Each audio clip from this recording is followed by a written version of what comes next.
Yo, what's up mga mananap?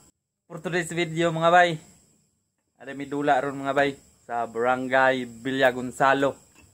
First game may alas 6 pero karon mga alas 7 na. O pa may kagikan. So, ang amo dayong team ron mga bay kay Team DNJ. Kang boss Rolly Pabuaya dayong nga team taga Talusan. So, paadto na mi dito mga bay. Shout out day, boss Rolly Pabuaya. Ang among jersey. Uhaha. Paadto na may mga bay. Alright. Gini nga rin ang video. Saka na ko. Juan, anong na number 4 na diba? Win or lose ni? Natin ibang rekruto. BP sa Juan, bakula. Hindi na pagkuhagan nila. Ay, yakal. Magawang alo. Dapat isa, dat. Ha?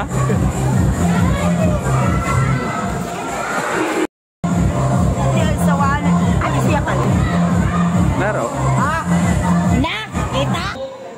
Nana siya ay multa 10,000 pesos. Di ko dito sila mag-try to si Dugma dito si number 11 at the center please. Dede!